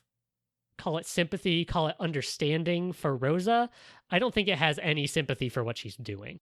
Like nothing about like the setting, like the wind is whipping about. There's literally a storm happening, and Maria is like in tears, and the cousins like awkwardly shuffle away. I don't like to your point. I think this book like really likes Maria and really loves Maria and loves who Maria is, for who she is. And I don't see this act as anything other than like at best like kind of a like tragic in the sense of like a tragic flaw that Rosa has, that she fucking beats her kids is like the most sorry, just no really like the her most Shakespearean like flaw. For real, like it's devastating. This whole sequence. It pissed me off so much. And then Rosa fucking the other cousins leave. Well, yeah. So the kids leave, and like that's the way this shit gets perpetrated. Is like the young kids are just like, well, we can't really do anything, and what's Rosa gonna do? Just yell at us? And like, and literally like, would any of the other adults stand up with them if they were to take a stand? Like, it's probably not. Totally. It like you see the way that we've been talking about, like, the weird like kind of sexual talk, like the patriarchal, like all of the abuse that exists inside of the Shiromiya family. You see how it gets perpetrated right here is when everyone, like when George says, well, there's not much we can do, and they just walk away. I want to give a special familial generational trauma shout out to George in this scene.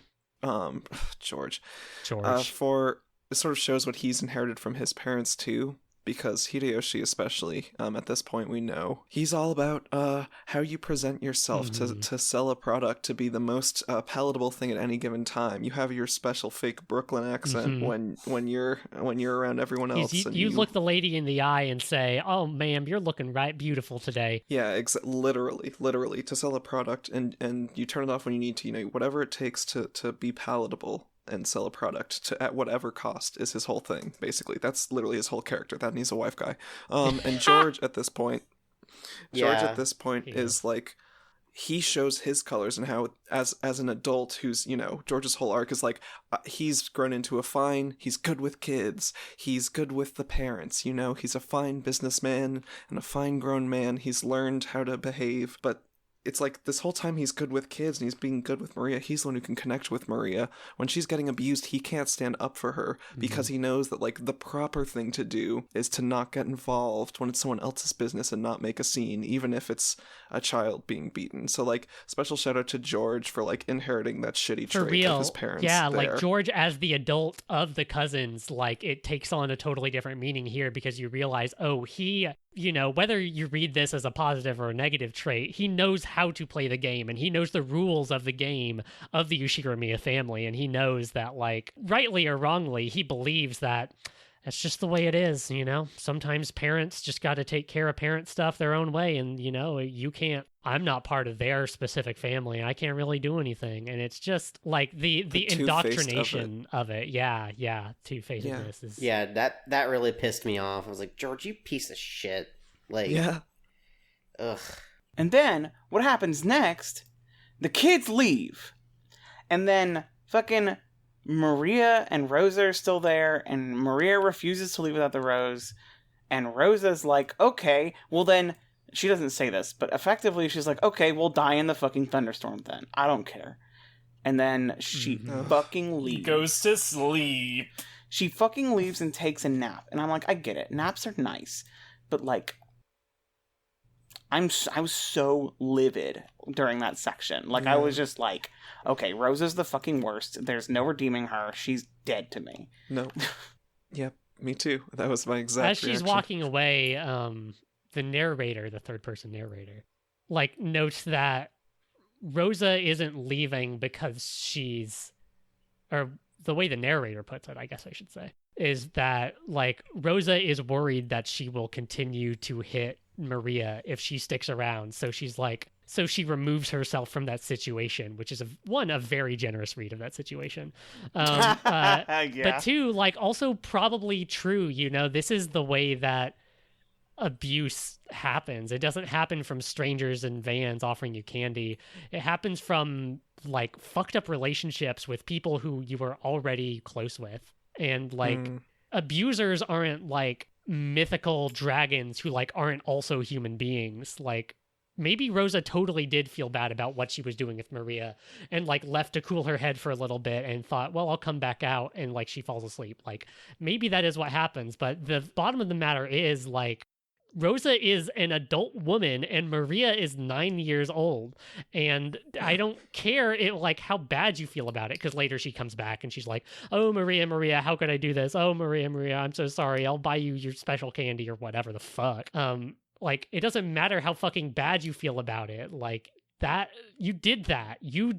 And, like, I think that Umineko does a very good job of painting abusers and abuse specifically, like, not as, like, some kind of specific evil that is removed from humanity, but as a thing that happens because of people's humanity and their flaws and their foibles and all of this stuff. And that doesn't, and also at the same time, not excusing it because of that. Now, I've got additional theories about Maria and Rosa's relationship and about how Maria does not actually like Rosa. But I don't want to get into that because it involves information from the bonus episode thing at the end. Oh, well. But I want to know. Oh, yeah, we can circle back to it. I want to... So they all fuck off. Everyone fucks off. Maria's left alone in the thing. Kinzo says some shit. He's been saying shit, like, basically at the end of every chapter, like, very ominously. The dice are about to roll. And he, like, takes his head ring, the ring of the head of the Ushiramiya family, throws it out into the night. It's what do you call it? It's called a crown. Oh. Okay. Fuck. I'm sorry, that was fucking funny. So basically, 6 p.m. rolls around. The storm is fucking raging, and no one knows where Maria is. The cousins are in the guest house. Cannon comes to get them to take them to dinner, and Cannon's like, hey, where's Maria? She wasn't in the mansion. I thought she was with you. And they were like, oh, we thought she was with Rosa. And then at the same time, Rosa is in the mansion being like, what? Maria's not back yet? And her whole fucking song and dance. So everyone runs out on their own into the Rose Garden to find Maria, and they find Maria standing in the same spot because Rosa told her not to move, holding an umbrella. And, like, Rosa asks, oh, who gave you that umbrella? And Maria says, oh, Beatrice gave it to me. And Rosa, not wanting to push things at the moment, leaves it there. But then she asks over dinner, hey, who gave Maria the umbrella that she was holding? And everyone denies it. I have the breakdown here. So Kraus, Rudolf, Kyrie, Eva, and Hideyoshi were all talking in a different room from when Rosa left. the first time to go beat her child until dinner. God. When Kraus summoned Genji, and they both went to go try and get Kinzo out of his study, the rest of them went straight to the kitchen, so they are all accounted for. Shannon, Kanon, and Kumasawa were all making the guest rooms up together the whole time, and Kanon only left when he was asked to summon the cousins, so they're all accounted for. The cousins were in their room watching TV. They're all accounted for. Nanjo was with Kinzo since it started raining, so they're both accounted for. And Natsui says she was in her room the whole time, so she's accounted for. Oh, and Genji just says it wasn't him, like earlier before Kraus summons him. He says, oh, no, it wasn't me. And he doesn't think it's something Kinzo would do. So everyone's like, well, who gave the umbrella? Who do you guys think gave her the umbrella? Maria said so. Maria said Beatrice. Maria did say Beatrice. That's where I was at. We're two for Beatrice. Can I get Grace the anti-fantasy side over there? How was it, Beatrice? Okay, let me clarify my position. My cat's on top of my notes. There are two Beatrices. There is Beatrice, and then there's the 19th person. I see. I equate the question of the 19th person as effectively saying, "Is there a Beatrice?" Okay, so you think that Beatrice does exist and that she is a 19th human being on Rokkenjima. Yeah, Beatrice as like Human. a word to like give a name to this mysterious 19th person. Sure. Because she was saying, hey, it was Beatrice, and I'm just like, okay, so there's probably a 19th person. There's no witches though. I'm on Battler's side. Damn. I Okay. think it was Shannon. Shannon? Yeah. So Kanon and Kumasawa were lying? Yeah. Okay. All right, fair enough. Why? What do you mean? What do you want me to say? No, they were telling the truth. There's two Shannons.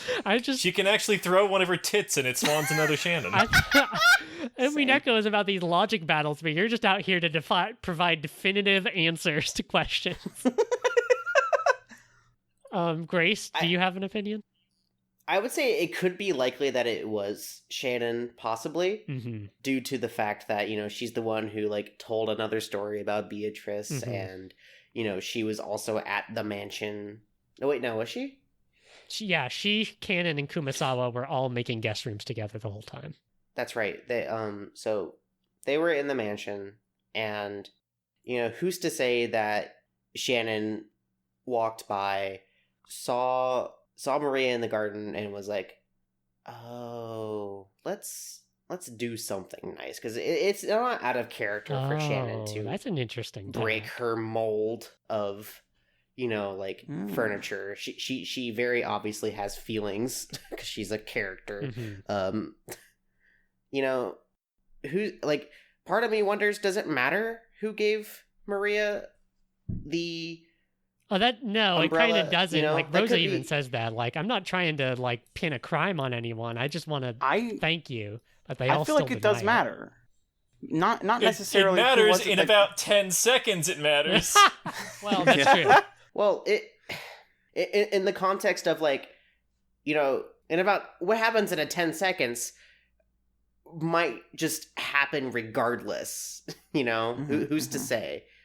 Well, I do agree then that the who gave her the umbrella is incidental at the end of the day. It could have been very easily been like, oh, Beatrice told me to give this to you, and then Maria was just like, oh, Beatrice gave this to me. That's interesting. Yeah. Okay.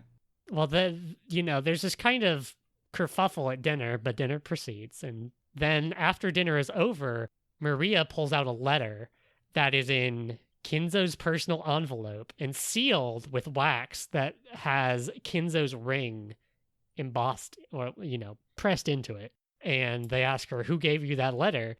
And Beatrice says, no, Beatrice doesn't say that. Maria says, Beatrice gave it to me.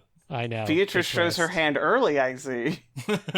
So this is another point where we see the shift in Maria, where when she's reading this letter purportedly from Beatrice, she reads it word by word. She does not have any trouble with it. None of the words like resignation, contract, she doesn't have any problem She's not reading this saying thing. ooh. No, she is totally on top of Yeah. it. Like, typically, she speaks at about the level of a 4 to 5-year-old, Mhm. based on my own personal experience, but she's reading at, like, a middle to high school level. Right, no like problem. well High above, school, you know, this kind of, there's this sense that there's the Maria that she is, you know, with her family and with her mom, and then there's this kind of witch Maria of a sort. Ugh, I love that duality. The dualities. The dualities. So Maria I will reads this protect her with letter my life. and essentially says that Kinzo has announced the suspension of her contract, of Beatrice's contract. So she is going to collect all of the wealth that the Yoshiramiya family has made, plus interest. However, I will not collect my interest if you conform to this special clause. If you solve the riddle of the epitaph, I will lose all rights to the gold and the interest, and everything will become yours. Tonight, I ask that you enjoy your battle of wits with Kinzo-sama to the fullest. I sincerely pray that his night will be both intellectual and elegant. Signed, Beatrice the Golden. This is why I earnestly believe it's magic. One, how did any of this letter stuff happen? You know, we could go through the logic of that, but realistically, like, between the umbrella and the letter, and none of that being sufficiently explained within the game, I'm like, okay, Beatrice is really the easiest answer here. But beyond that, what does anyone else who could be on the island stand to gain by killing literally everybody? Killing everybody. Well, they would gain all of the Yoshiramiya $200 family million. money. Including the kids? Not just the gold, which is like of tenuous, you know, what does it exist or not? Who knows? They would certainly gain all of Krause's money. Remember, all of the adults all need a lot of money right now. Right now, all caps. So there is just cash. They could stand to gain cash. Would they kill their entire family for it? Debatable. Also, how did they get the ring that Kinzo had thrown out the window to seal this letter, unless it was Kinzo, which, like, I don't think anyone here thinks it was Kinzo. Well, he's lost in the sauce at this point. He's high as hell on absinthe, wanting Fetch to me my kiss demonic Beatrice. absinthe. Such I a like good the use line. of high with It is absinthe. a I think Four that's Loko funny. poured into a Baja Blast. God, that Sure. sounds amazing right It's like now. hell. But this ring, which was thrown into a random bush anywhere on the island around the estate that nobody else saw get thrown in there, how could It was that have thrown been into used the to seal the letter? courtyard where a child was. Is it the same courtyard? So, okay, wait. Fairly certain. Hang on. I'm trying to understand your argument. You're saying Kinzo throws that ring out into the courtyard, apparently at random. Someone comes along, this Beatrice, whoever Beatrice is, comes along, finds the ring, has some hot wax with her, seals Oh the my envelope, God. and hands it to Maria. Oh, you're out of... See, this is... Y'all aren't thinking with magic. Let me walk you through this shit. Okay, Let me walk Maria. you through how Beatrice did this. She hears every crazy thing that Kinzo says, because she's like got like a pact bond with him or whatever. So he throws his ring out, and she's like, oh, that was fucking crazy. And one, either she sees him do it because she can see everything because she's magic, or she doesn't even need to do that, but she just like... snaps her fingers and like retrieves the ring that has been like ritual. It's about the act of offering, you know? It's Totally. about the He gives it intention. to Beatrice, doesn't he? He throws it So out. once he's given her the ring, she can just like summon it, you know, like a magic card appearing trick, close up magic. That's exactly what Beatrice would want you to think.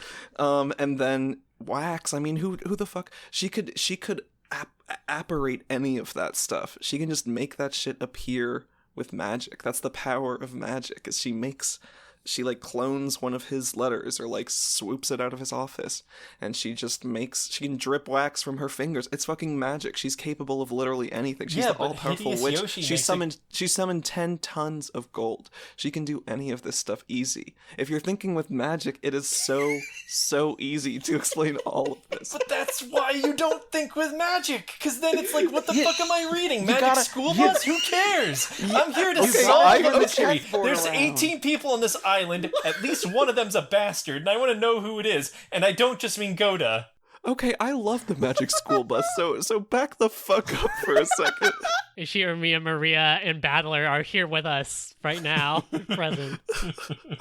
Oh my god. The fucking... Okay, so, first of all, there's definitely a 19th person. It's not a witch, but there's a 19th person. Gosh. Everyone is like, okay, the answers are either one, there's a 19th person and that 19th person is Beatrice the Witch and magic is real, or... it was one of us 18. And I'm just like, you're making a lot of jumps there, buddy. There could be a 19th person and not be Beatrice and not be magic. Oh no, the Sasquatch killed us all. I was about to say, who's the special slurp lord who, like, clung to the bottom of the boat in scuba gear and rode over, or was, like, hiding in the wilds of the island? Yeah, hiding in the two guys in a trench coat. Rokkenjima is said to have only, like, a small percentage of it taken up by the estate, and everything else is left to nature. Someone could reasonably have just, like, chilled there. That is literally postulated in the game. That's true. There is a legend in this book of the Witch of the Forest, which was, as far as everyone knew, a ghost tale that they were told by their parents. Both the siblings and the next generation, the cousins, were all told this, that there's a witch living in the forest. So they think it's a ghost story telling them not to go out into the forest at night because that's obviously a bad thing to do.